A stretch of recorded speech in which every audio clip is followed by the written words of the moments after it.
Antes de começar a estudar a estrutura do DNA e RNA e suas propriedades, vamos fazer uma retrospectiva histórica para entender como eles foram descobertos ao longo do século XX.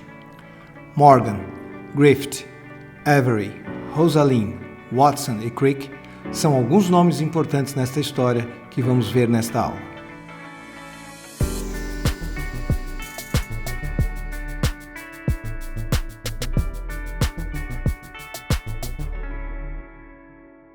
E nós vamos começar uma nova temporada.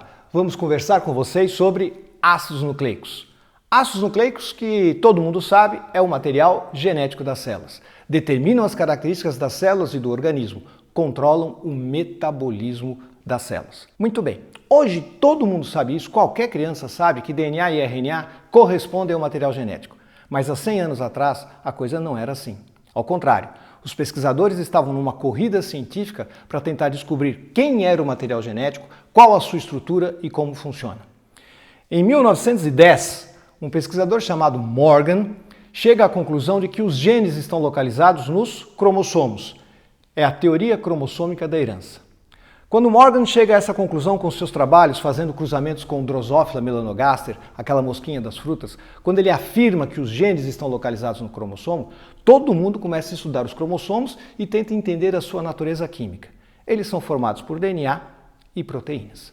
Então, ou o DNA ou as proteínas seriam o material genético. E, naturalmente, todo mundo acreditou que o material genético eram as proteínas, porque elas são muito diversificadas, têm uma variedade enorme e estão presentes em todo o corpo. Começou um estudo das proteínas para ver como é que elas agiam, como é que elas poderiam definir as características.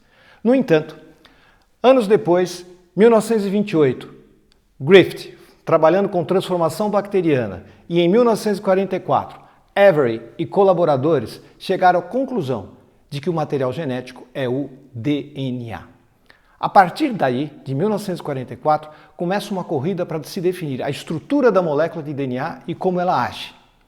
2 laboratórios no mundo estão nesta corrida. Nos Estados Unidos, o laboratório de Linus Pauling, ninguém menos do que Linus Pauling trabalhando nisso, e na Inglaterra, o laboratório de Rosalind, uma cientista muito reconhecida que trabalhava com cristalografia. Mas foi só em 1953 que 2 pesquisadores não muito conhecidos, Watson e Crick, apresentaram ao mundo a estrutura da molécula de DNA. Num artigo simples de uma única página na revista Nature, eles mostram que o DNA é uma dupla hélice, um modelo que todos nós conhecemos hoje. Temos que reforçar que esse trabalho só foi possível porque Crick visitou o laboratório de Rosalind na Inglaterra e viu uma foto em cristalografia do DNA.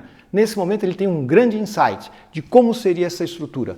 Volta para o seu laboratório, trabalha com Watson e montam essa estrutura, um modelo que hoje todos nós conhecemos, muito simples, muito elegante e permite compreender não apenas como ele está estruturado, mas como ele pode determinar as características, como ele pode se duplicar. É isso que nós vamos estudar nesta temporada. E aproveite, dê o seu like, compartilhe, faça seus comentários, isso é muito importante. E se você não está inscrito, inscreva-se.